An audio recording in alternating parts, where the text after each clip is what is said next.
जय हिंद दोस्तों, स्वागत है आप सभी का हमारे इस चैनल पे। दोस्तों, ज्ञान बिंदु जीएस एकेडमी का आज डे 32 है, जो कि 20 मार्च को सर के द्वारा कवर करवाया गया है। तो चलिए इस टेस्ट को हम लोग कवर करते हैं। इससे पहले अगर आप मेरे चैनल पे नए हो तो प्लीज़ चैनल को सब्सक्राइब कर लेना।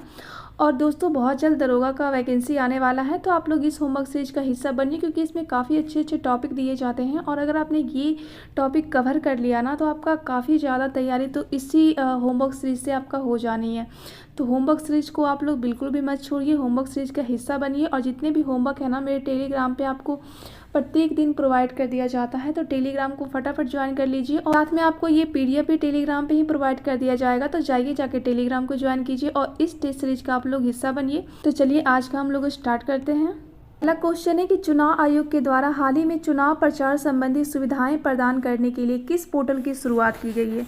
देखिए, अभी हाल ही में चुनाव आयोग के द्वारा सुविधा पोर्टल का शुरुआत किया गया था। सुविधा पोर्टल शुरू किया गया था ताकि चुनाव का जो प्रचार प्रसार होना वो अच्छी तरीके से हो। बात अगर हम लोग चुनाव आयोग की करते हैं तो यहाँ से ध्यान रखिएगा कि चुनाव आयोग की स्थापना कब होती है, तो 25 जनवरी 1950 को चुनाव आयोग की स्थापना किया जाता है। इसका हेड क्वार्टर नई दिल्ली में है। और चुनाव आयोग से ध्यान रखिएगा कि चुनाव आयोग एक प्रकार का संवैधानिक संस्था है, जिसका वर्णन भाग 15 में आर्टिकल 324 में इसका वर्णन भी किया गया है। बात अगर हम लोग चुनाव आयोग की करते हैं तो इसमें टोटल 3 सदस्य होते हैं। एक तो इसके अध्यक्ष होते हैं और 2 अन्य सदस्य होते हैं। अध्यक्ष और जो अन्य सदस्य होते हैं ना, इन दोनों का जो कार्य होता है, इनकी जो कार्य प्रणाली, इनकी जो भी विशेषताएं होती हैं, शक्तियां होती हैं, वो सभी के सभी समान होती है, दोनों का इक्वल होता है। ये नहीं कि अध्यक्ष है तो इनका कुछ ज़्यादा पावर हो जाएगा, दोनों को यहाँ पे इक्वल पावर दिया जाता है। और ये जो होते हैं वो सर्वोच्च न्यायालय के न्यायाधीश के समान होते हैं। तो यहाँ से ध्यान रखिएगा कि चुनाव आयोग के पहला अध्यक्ष कौन थे, तो सुकुमार सेन थे। अगर आपसे पूछा जाएगा कि पहली महिला अध्यक्ष कौन थी, तो उनका नाम ध्यान रखिएगा, रमा देवी। और वर्तमान में चुनाव आयोग के अध्यक्ष बनते हैं दोस्तों, उनका नाम भी ध्यान रखिएगा, ज्ञानेश कुमार। ये वर्तमान में बने हैं और कैरेन की दृष्टि से काफ़ी ज़्यादा इंपॉर्टेंट है। देखिए, चुनाव आयोग के द्वारा अभी हाल ही में एक और पोर्टल लॉन्च किया गया था, उसका नाम ध्यान रखिएगा, सक्षम ऐप। ठीक है, ये दिव्यांगों के लिए लाया गया था ताकि चुनाव में उनका योगदान अच्छी तरीके हो सके, तो इसे ध्यान रखिएगा।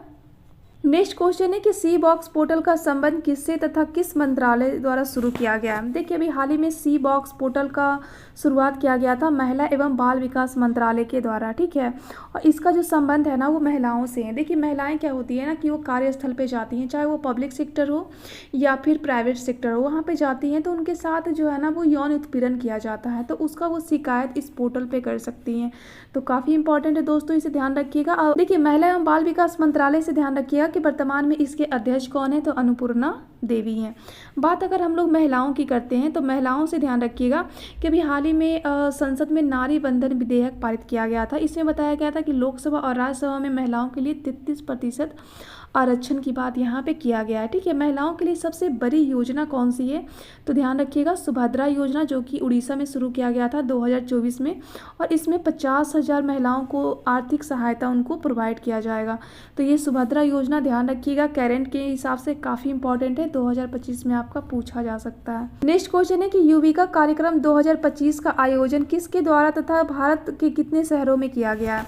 देखिए, अभी हाल ही में युविका कार्यक्रम शुरू किया गया है इसरो के द्वारा। ठीक है, और भारत के ये टोटल 7 शहरों में इसका शुरुआत किया जाएगा, और वो किया जाएगा 2025 के मई में। तो ये 7 शहर आपसे एग्जाम में पूछा जा सकता है, तो आप लोग इसे एक बार देख लीजिए। पहला ध्यान रखिएगा हैदराबाद में, दूसरा अहमदाबाद हो जाएगा, तीसरा तिरुवनंतपुरम, चौथा बेंगलुरु हो जाएगा, पांचवा श्रीहरिकोटा में, छठा देहरादून में और सातवां शिलोंग में। तो ये 7 शहर में स्टार्ट किया जाएगा 2025 मई में। बात अगर हम लोग इसरो की करते हैं तो इसरो से ध्यान रखिएगा कि इसरो की स्थापना कब होती है, 15 अगस्त 1969 को इसरो की स्थापना होता है। इसका हेड क्वार्टर कहाँ पे है, तो बेंगलुरु में है।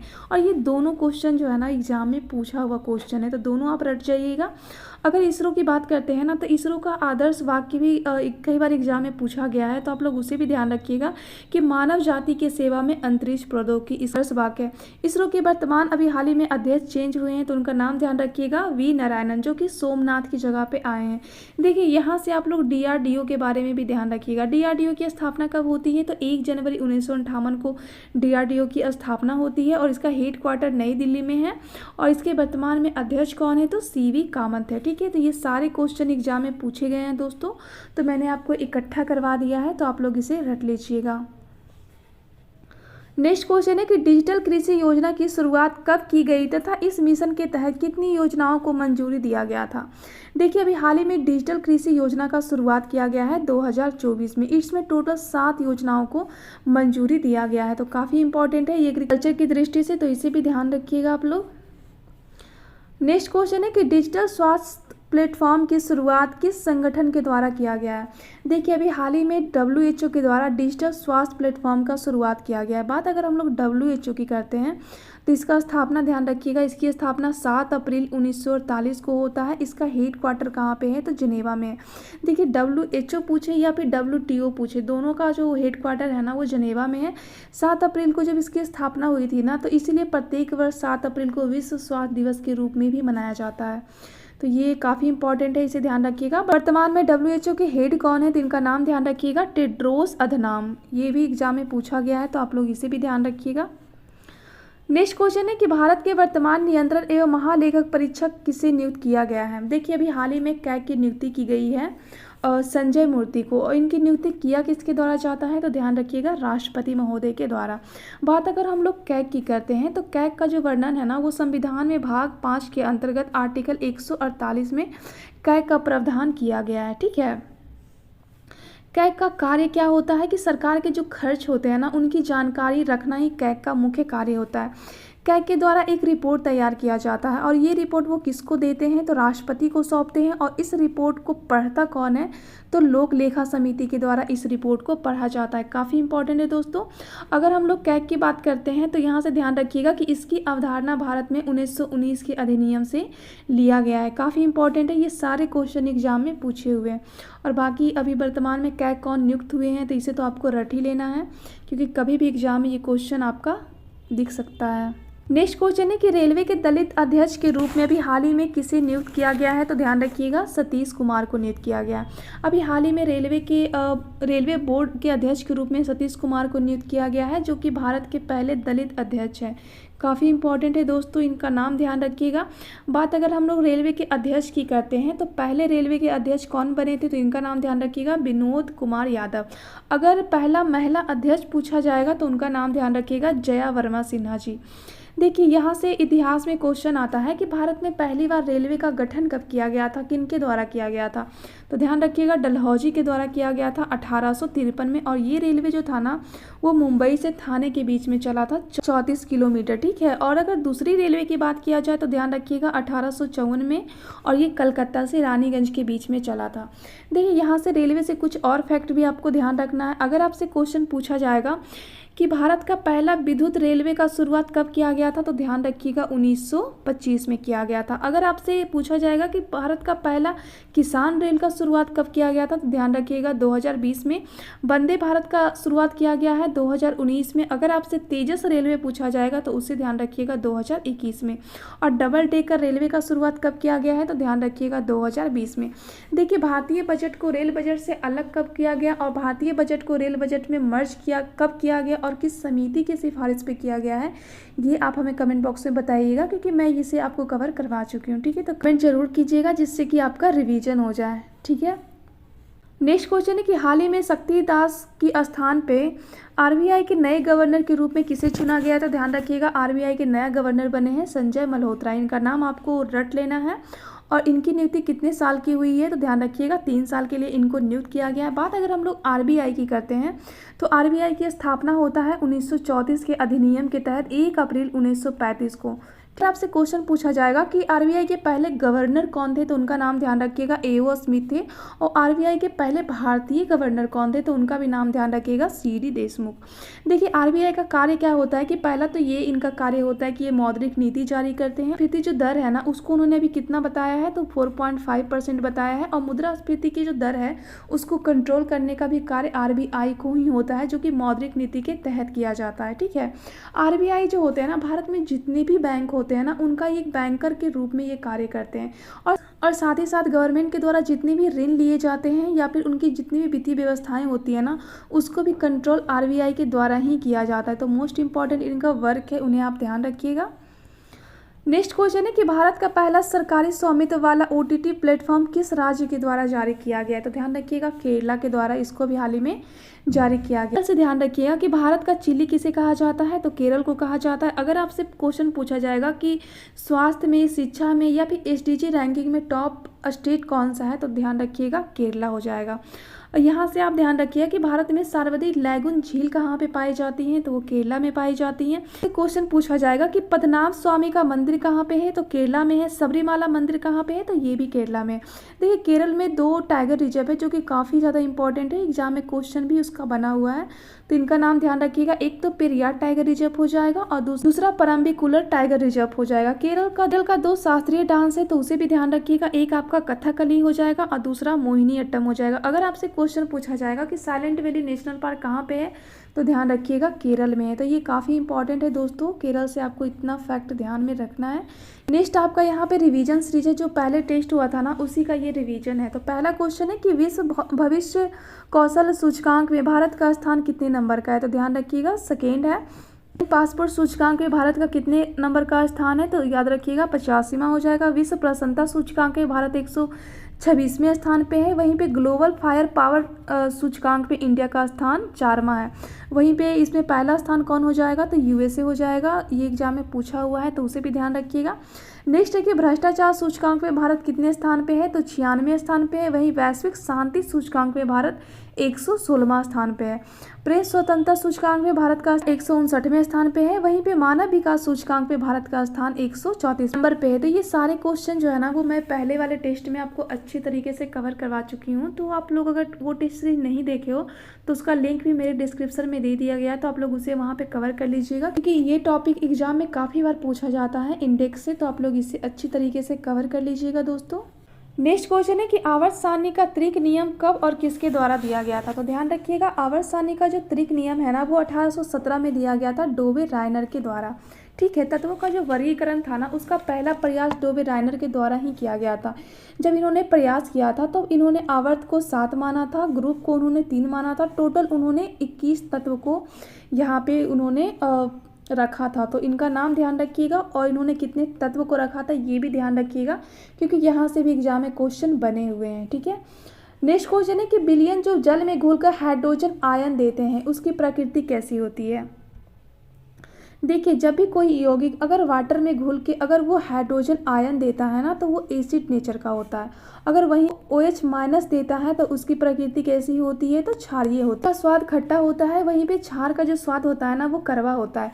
और इसको मापा किससे जाता है? तो pH स्केल से मापा जाता है। pH स्केल में दोस्तों 0 से लेके 14 तक का होता है और बीच में 7 होता है। 7 जो होता है ना वो उदासीनता को दर्शाता है। वहीं पे 0 से लेके 7 के बीच में अम्लता को दर्शाया जाता है और 7 से 14 के बीच में आपको क्षारीयता को दर्शाया जाता है। तो ये काफ़ी इंपॉर्टेंट क्वेश्चन है, इसे ध्यान रखिएगा। नेक्स्ट क्वेश्चन है कि आवर्त सारणी के तत्वों के वर्गीकरण पर दूसरा प्रयास किसके द्वारा किया गया था तथा इसमें से कितने तत्व को व्यवस्थित किया गया था? देखिए आवर्त सारणी या फिर तत्वों का जो वर्गीकरण है ना उसके लिए प्रयास टोटल 4 किए गए थे। पहला प्रयास डोवरेरियर के द्वारा किया गया था, उसमें उन्होंने आवर्त में टोटल 7 आवर्त उन्होंने रखा था, ग्रुप टोटल 3 रखा था, टोटल उन्होंने 21 तत्वों को वहाँ पे उन्होंने रखा था। दूसरा प्रयास किया गया था न्यूलैंड के द्वारा। न्यूलैंड के द्वारा ही अष्टक का नियम भी दिया जाता है। ठीक है, और ये जो अष्टक का नियम था ना वो संगीत के धुन पे आधारित था, तो उसे भी ध्यान रखिएगा। से ध्यान रखिएगा कि इन्होंने आवर्त को 7 माना था, ग्रुप को 8 माना था, टोटल इन्होंने 56 तत्व को रखा था। तो यहाँ पे कितने तत्वों को व्यवस्थित किया गया था? तो 56 तत्व को। तीसरा दिया गया था मेंडलीफ के द्वारा और चौथा और आधुनिक आवर्त सारणी का वर्गीकरण किसके द्वारा किया गया है? तो वो मोसले के द्वारा किया गया। ये क्वेश्चन एग्जाम में काफ़ी बार पूछा गया है दोस्तों, तो इसका नाम रट लीजिएगा। नेक्स्ट क्वेश्चन है कि आधुनिक आवर्त सारणी किसके द्वारा दी गई थी और आधुनिक आवर्त सारणी में आवर्त में समूहों की संख्या टोटल कितनी है?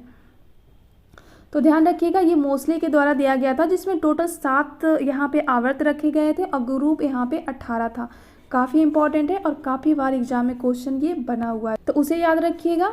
नेक्स्ट क्वेश्चन है कि अर्थव्यवस्था में विकास का सिद्धांत किसके द्वारा दिया गया था। देखिए अर्थव्यवस्था में विकास का सिद्धांत जो है ना सबसे पहले दादा भाई नौरोजी के द्वारा दिया गया था। दादा भाई नौरोजी से ध्यान रखिएगा, इनका एक बुक था, काफ़ी ज़्यादा फेमस है, एग्जाम में काफ़ी बार पूछा गया है।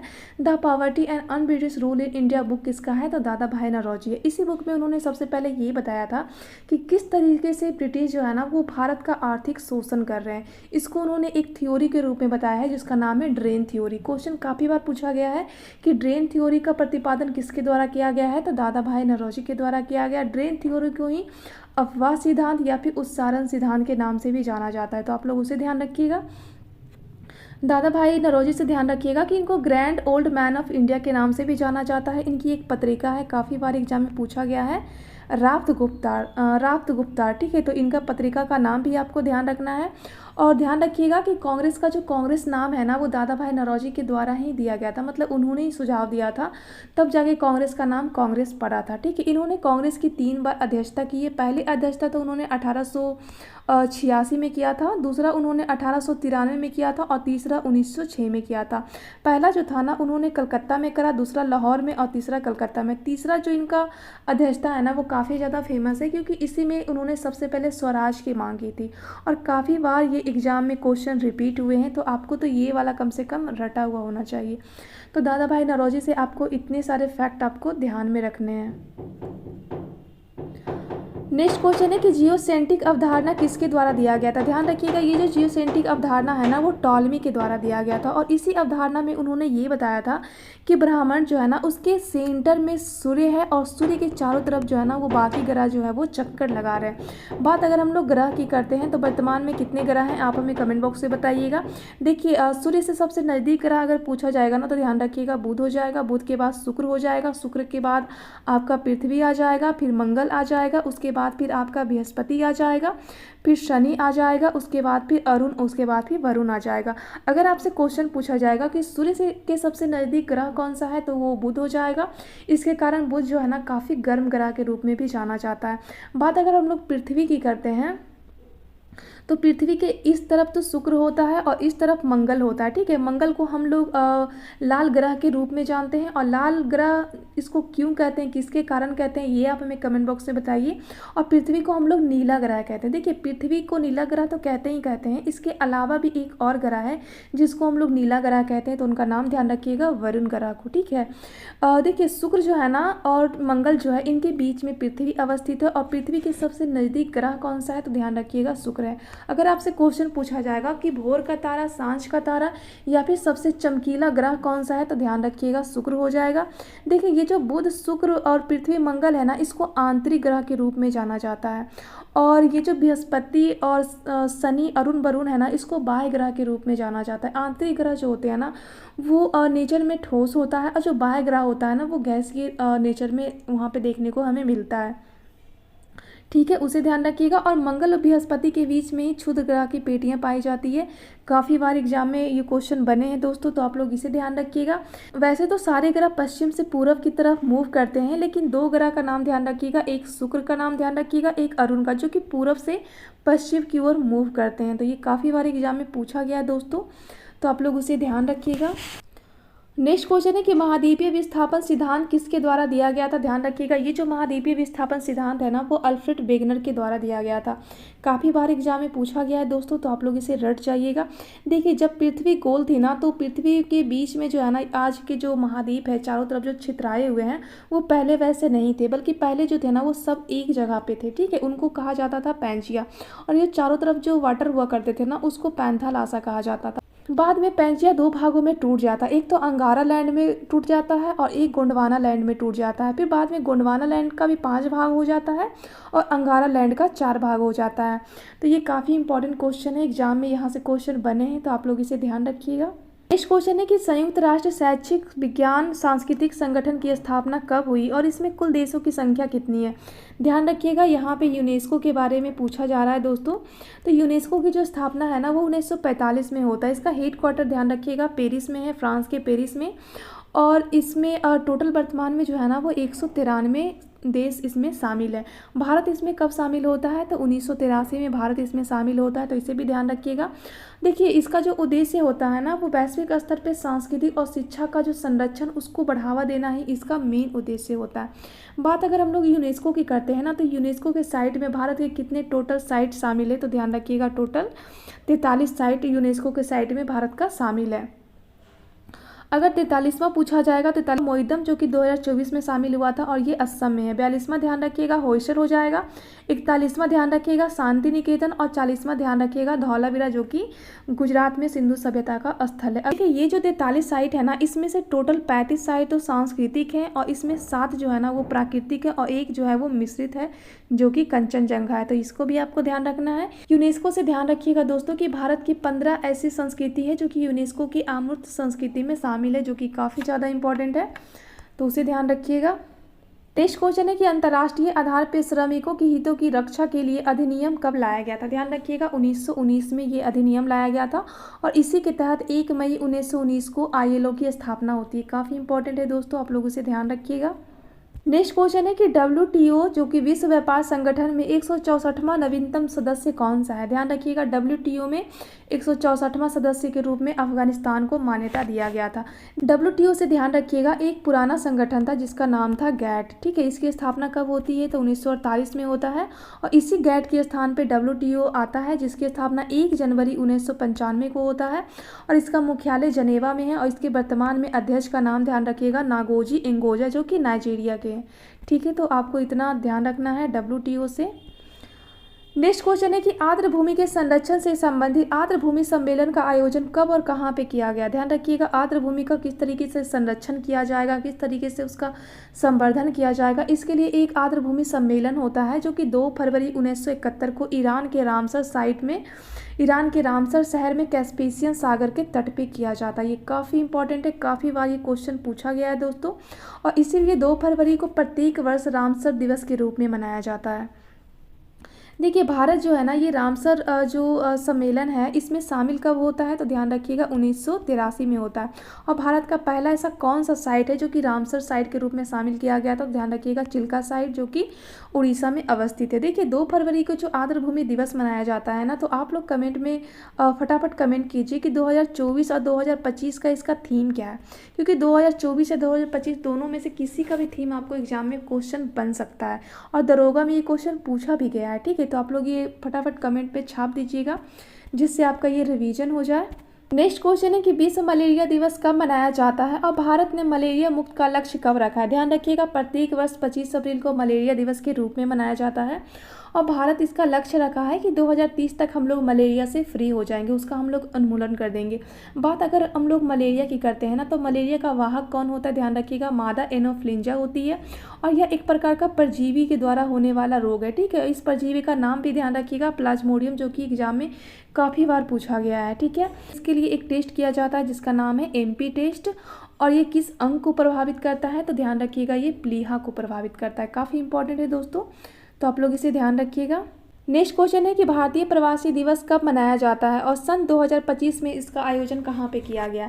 देखिए प्रत्येक 9 जनवरी को भारतीय प्रवासी दिवस के रूप में मनाया जाता है। जब 9 जनवरी 1915 को जब महात्मा गांधी भारत आते हैं ना, तो उन्हीं के खुशी के अवसर पे जो है ये प्रवासी दिवस मनाने का घोषणा किया गया था और 2025 में इसका आयोजन किया जाता है उड़ीसा के भुवनेश्वर में, तो इसका आयोजन वहीं पर किया जाता है। इसमें मुख्य अतिथि भी आप ध्यान रखिएगा कि इसके मुख्य अतिथि कौन बने थे, तो ध्यान रखिएगा टोबैको जो गणराज्य है ना वहाँ के राष्ट्रपति आए थे क्रिस्टीन काला कंगालू, ठीक है। तो उनका नाम ध्यान रखिएगा। मुख्य अतिथि भी आई थिंक आपसे क्वेश्चन पूछा जा सकता है, तो आप लोग उसे भी ध्यान रखिएगा। और सबसे पहले बार इसे कब मनाया गया था, तो 2003 में मनाया गया था।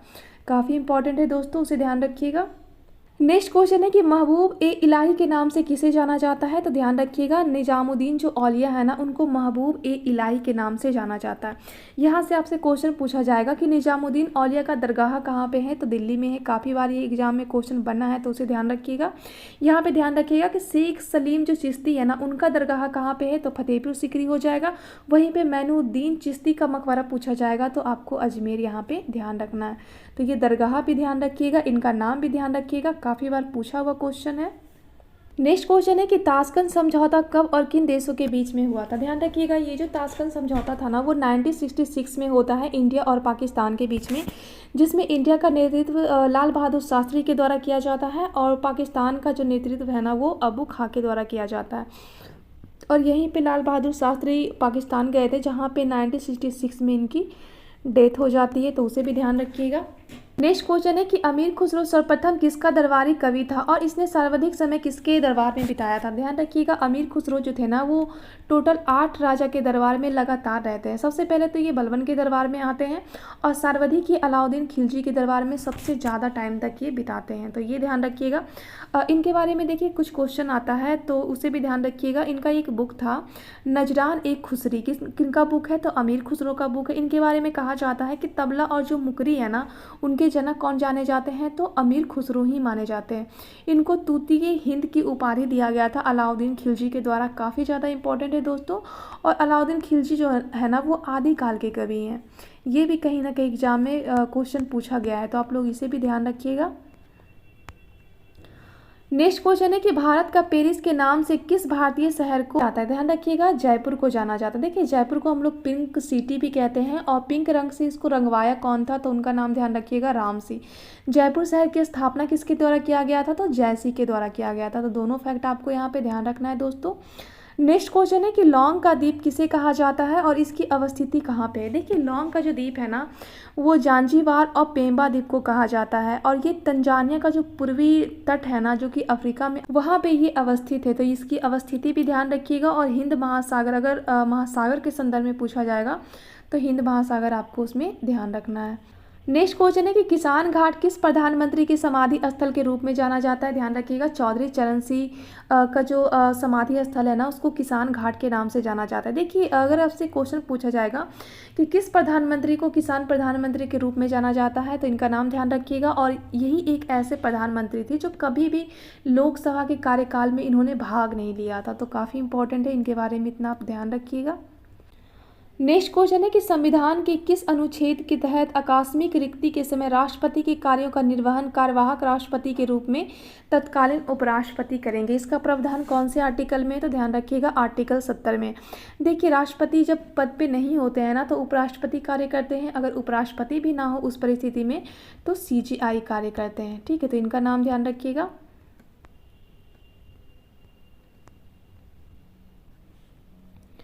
नेक्स्ट क्वेश्चन है कि हॉर्नबिल फेस्टिवल का आयोजन किस राज्य में किया जाता है। ध्यान रखिएगा, ये हॉर्नबिल जो फेस्टिवल है ना इसका आयोजन नागालैंड में किया जाता है। नेक्स्ट क्वेश्चन है कि संविधान सभा की प्रस्तावना में सामाजिक आर्थिक और राजनीतिक न्याय से संबंधित तत्वों का प्रावधान कहाँ से लिया गया है। ध्यान रखिएगा, ये जो प्रावधान है ना वो रूस की क्रांति से लिया गया है। ये रूस की क्रांति होता कब है तो 1917 में होता है। उस वक्त राजा कौन होते हैं जिनका नाम ध्यान रखिएगा निकोलसन द्वितीय होते हैं। इसी रूस की क्रांति को ही हम लोग बोल्शेविक क्रांति के नाम से भी जानते हैं, तो आप लोग इसे भी ध्यान रखिएगा। नेक्स्ट क्वेश्चन है कि बाल्टिक देशों की संख्या कितनी है तथा बाल्टिक राष्ट्र समूह में कौन कौन से देश शामिल है।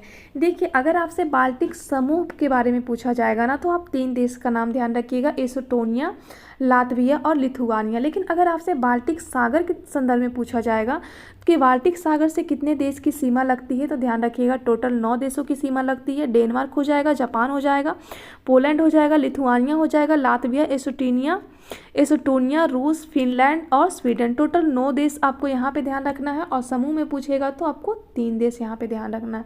दोनों इंपॉर्टेंट है दोस्तों, आप दोनों ध्यान रखिएगा। नेक्स्ट क्वेश्चन है कि मूल संविधान में लोकसभा सदस्यों की संख्या कितनी थी। देखिए यहाँ पे मूल संविधान में लोकसभा सदस्यों की संख्या यहाँ पे पूछा गया है तो ध्यान रखिएगा 500 थी। उसके बाद फिर इसको बढ़ाया गया, 525 किया गया, उसके बाद 550 किया गया, फिर 552 किया गया, तो उसे ध्यान रखिएगा। देखिए लोकसभा का जो वर्णन है ना वो आर्टिकल 81 में है, वहीं पे राज्यसभा का वर्णन आर्टिकल 80 में है और संसद का वर्णन जो है ना वो 79 में। काफ़ी इंपॉर्टेंट है, तो आप लोग इसे भी ध्यान रखिएगा। नेक्स्ट क्वेश्चन है कि शुक्राणु कोशिकाओं को पहली बार वर्णन किसके द्वारा किया गया था। ध्यान रखिएगा शुक्राणु जो कोशिकाएं होती है ना उसका पहली बार वर्णन किया गया था ल्यूवेनहॉक के द्वारा। ठीक है, तो क्वेश्चन पूछा जाएगा कि मानव शरीर की सबसे छोटी सेल कौन सी है, सबसे छोटी कोशिका कौन सी है, तो ध्यान रखिएगा स्पर्म सेल हो जाएगा। ल्यूवेनहॉक से ध्यान रखिएगा कि जो जीवित कोशिका थी ना उसकी खोज किसके द्वारा किया गया था, तो ल्यूवेनहॉक के द्वारा किया गया था। वहीं पे मृत कोशिका की खोज किसके द्वारा किया गया था, तो रॉबर्ट हुक के द्वारा किया गया था। ये दोनों फैक्ट आपको ध्यान रखने हैं दोस्तों, काफ़ी इंपॉर्टेंट है ये। नेक्स्ट क्वेश्चन है कि युग्मकों में गुणसूत्रों की संख्या कितनी होती है, तो ध्यान रखिएगा टोटल इसमें 23 गुणसूत्र होते हैं, काफ़ी इंपॉर्टेंट है, ध्यान रखिएगा। नेक्स्ट क्वेश्चन है कि मानव में यौवन के दौरान टेस्टोस्टेरोन किस ग्रंथि के द्वारा जारी किया जाता है, ध्यान रखिएगा। ये जो टेस्टोस्टेरोन होता है ना वो वृषण ग्रंथि के द्वारा इसको जारी किया जाता है। और ये किस सेल से बनता है, मतलब किस सेल से ये निकलता है, ध्यान रखिएगा गोनेट सेल। ये भी एग्जाम में क्वेश्चन पूछा गया है। टेस्टोस्टेरोन हार्मोन है ना एक प्रकार का मेल हार्मोन है, तो इसे भी आप लोगों को ध्यान रखना है। क्वेश्चन है कि गर्भावस्था के दौरान भ्रूण को ऑक्सीजन और पोषण तत्व की आपूर्ति कौन कराता है। देखिए जब बच्चे पेट में होते हैं तो उस परिस्थिति में ऑक्सीजन और जो पोषण है उसको आपूर्ति कौन कराता है, तो प्लेसेंटा के द्वारा कराया जाता है, ठीक है। नेक्स्ट क्वेश्चन है कि जंतुओं में जनन अंग नर मादा युग्मक उत्पन्न करते है जो संलयित होकर किसका निर्माण करता है। देखिए आपको पता होगा कि जायगोट जो है ना वो स्पर्म और ओवा के मिलने से जायगोट बनता है। और जब जायगोट का निर्माण होता है ना तब यहाँ पे जाके टिश्यू बनता है। जब टिश्यू बन जाते हैं तब यहाँ पे अंग बनता है, अंग के बाद जो है ऑर्गन सिस्टम बनता है। और जब ऑर्गन सिस्टम जब जुड़ते हैं ना तब जाके वहाँ पे बॉडी का निर्माण होता है। तो ध्यान रखिएगा ये जायगोट हो जाएगा इसका राइट आंसर। नेक्स्ट क्वेश्चन है कि जीवन चक्र की दृष्टि से पौधे का सबसे महत्वपूर्ण भाग कौन सा है, तो जीवन चक्र की दृष्टि से पौधे का सबसे इम्पॉर्टेंट कोई पार्ट होता है ना तो वो फूल होता है, काफ़ी इंपॉर्टेंट है। नेक्स्ट क्वेश्चन है कि किसे जूठा सोना या बेवकूफ़ों का सोना के नाम से जाना जाता है, ध्यान रखिएगा आयरन पायराइड्स जो कि FeS2 होता है इसको जूठा सोना या फिर बेवकूफ़ों का सोना के नाम से इसको हम लोग जानते हैं। और ये काफ़ी बार एग्जाम में पूछा हुआ क्वेश्चन है, ठीक है। नेक्स्ट क्वेश्चन है कि फोटोग्राफी में समानता प्रयोग किए जाने वाले हाइपो रासायनिक का नाम क्या है। देखिए जो फोटोग्राफी होते हैं ना उसमें कौन से रासायनिक का यूज किया जाता है, तो ध्यान रखिएगा सोडियम थायोसल्फेट का यूज किया जाता है। अगर आपसे क्वेश्चन पूछा जाएगा कि फोटोग्राफी में किस तत्व का प्रयोग किया जाता है, तो ध्यान रखिएगा सिल्वर ब्रोमाइड का यूज किया जाता है। ये भी एग्जाम में क्वेश्चन काफ़ी बार बने हैं दोस्तों, तो आप लोग इसे रट जाइएगा। नेक्स्ट क्वेश्चन है कि पौधे को हरा रंग देने के लिए कार्बनिक यौगिक क्लोरोफिल में कौन सी धातु उपस्थित होती है, तो क्लोरोफिल में जो होती है ना वो मैग्नीशियम धातु उपस्थित होती है। और ये काफ़ी बार एग्जाम में रिपीट हुआ है ये क्वेश्चन, तो आप लोग उसे ध्यान रखिएगा। नेक्स्ट क्वेश्चन है कि भूपर्पटी पे सर्वाधिक प्रचुर मात्रा में उपस्थित धातु कौन सी होती है। देखिए जो भूपर्पटी होती है ना वहाँ पे सर्वाधिक कौन सी धातु उपस्थित होती है। अगर धातु पूछेगा ना तो ध्यान रखिएगा यहाँ पे एल्युमिनियम हो जाएगा। अगर आपसे उपधातु पूछेगा तो ध्यान रखिएगा सिलिकॉन। अगर आपसे पूछा जाएगा कि सर्वाधिक तत्व कौन सा उपस्थित होते हैं तो ध्यान रखिएगा ऑक्सीजन होता है। नेक्स्ट क्वेश्चन है कि एल्युमिनियम का प्रमुख अयस्क कौन सा है जिससे एल्युमिनियम का निष्कर्षण होता है। देखिए एल्युमिनियम का एक ही अयस्क होता है, ये काफ़ी बार एग्जाम में पूछा गया है, बॉक्साइड, काफ़ी इंपॉर्टेंट है दोस्तों। नेक्स्ट क्वेश्चन है कि क्यूकलाइम तथा कली चूना का रासायनिक नाम क्या है। देखिए CaO कैल्शियम ऑक्साइड को ही हम लोग कली चूना के नाम से जानते हैं और इसे हम लोग बिना बुझा हुआ चूना भी कहते हैं। अगर आपसे पूछा जाएगा कि बुझा हुआ चूना किसे कहते हैं तो ध्यान रखिए कैल्शियम हाइड्रोक्साइड को कहते हैं, ठीक है। बुझा हुआ चूना उसे कहते हैं। और संगमरमर किसे कहते हैं ये आप हमें कमेंट बॉक्स में ज़रूर बताइएगा क्योंकि मैं ये क्वेश्चन आपको कवर करवा चुकी हूँ। क्वेश्चन है कि आयरन का प्रमुख अयस्क कौन सा है तथा जिससे आयरन का निष्कर्षण किया जाता है, तो ध्यान रखिएगा हेमेटाइट से ही आयरन का अधिकतर निष्कर्षण किया जाता है, काफ़ी इंपॉर्टेंट है। नेक्स्ट क्वेश्चन है कि हॉलमार्क चिन्ह किन उत्पादों पर लगाया जाता है, तो ध्यान रखिए जो बहुमूल्य जो चीज़ें होती हैं जो काफ़ी महंगी होती हैं ना धातुएं उस पर हॉलमार्क का चिन्ह लगाया जाता है। नेक्स्ट क्वेश्चन है कि कौन सा धातु होकर भी ताप और विद्युत का कुचालक होता है, ध्यान रखिएगा सीसा। अगर आपसे क्वेश्चन पूछा जाएगा कि कौन से अधातु के संदर्भ में पूछा जाएगा तो उसे ध्यान रखिएगा यहाँ पे हो जाएगा ग्रेफाइट, ठीक है। नेक्स्ट क्वेश्चन है कि भारत में केरल में समुद्री तट की मोनाजाइट बालू में कौन सा रेडियो सक्रिय तत्व प्रचुर मात्रा में पाया जाता है। देखिए भारत का जो केरल तट है ना यहाँ पे सर्वाधिक मात्रा में कौन सा रेडियो एक्टिव एलिमेंट पाया जाता है, तो ध्यान रखिएगा थोरियम, ठीक है। और थोरियम का अयस्क क्या होता है ये आप हमें कमेंट बॉक्स में बताइएगा। नेक्स्ट क्वेश्चन है कि अतिसवासी में हरा रंग किसके क्लोराइड लवण के कारण दिखाई देता है। देखिए अतिसवासी से दो क्वेश्चन पूछा जाता है, एक तो हरा रंग के संदर्भ में पूछा जाता है और एक लाल रंग के संदर्भ में पूछा जाता है। हरा रंग के संदर्भ में पूछा जाएगा तो बेरियम ध्यान रखिएगा और लाल के संदर्भ में एस्ट्रोसियम ध्यान रखिएगा। दोनों एग्जाम में पूछा गया है दोस्तों, तो आपको दोनों ध्यान रखना है यहाँ पे। नेक्स्ट क्वेश्चन है कि स्टील की कठोरता प्रदान करने के लिए उसमें क्या मिलाया जाता है। देखिए जो स्टील होता है ना, उसको कठोर बनाने के लिए उसमें हम लोग कार्बन को मिलाते हैं, ठीक है। नेक्स्ट क्वेश्चन है कि जर्मन सिल्वर के निर्माण में कौन सा तत्व उपयुक्त होता है। जर्मन सिल्वर के लिए जो है ना, वो तांबा, जस्त और निकल तीनों को मिलाया जाता है, तब जाके जर्मन सिल्वर का निर्माण होता है, तो उसे भी ध्यान रखिएगा। नेक्स्ट क्वेश्चन है कि एसी या फिर रेफ्रिजरेटर में अतिशीतित द्रव के रूप में किसका यूज किया जाता है। देखिए जो आपका रेफ्रिजरेटर होता है ना, या फिर जो एसी होता है, उसमें अतिशीतित द्रव के रूप में अमोनिया का यूज किया जाता है। काफ़ी बार ये एग्जाम में पूछा हुआ क्वेश्चन है दोस्तों, तो इसे आप लोग रट जाइएगा। नेक्स्ट क्वेश्चन है कि किस तापमान पे फ़ारेनहाइट और सेंटीग्रेड दोनों का पैमाना इक्वल होता है। ध्यान रखिएगा, -40 डिग्री पे, और ये भी काफ़ी बार एग्जाम में पूछा हुआ क्वेश्चन। नेक्स्ट क्वेश्चन है कि कमरे में रखे रेफ्रिजरेटर का दरवाज़ा खुला छोड़ दिया जाए तो कमरे के टेम्परेचर पे क्या प्रभाव पड़ेगा। देखिए अगर आपने फ्रिज को कमरे में खुला छोड़ दिया तो उसका जो कमरा का जो टेम्परेचर होता है ना, वो उसको बढ़ा देता है, तो इसका राइट आंसर क्या हो जाएगा, वो बढ़ जाएगा।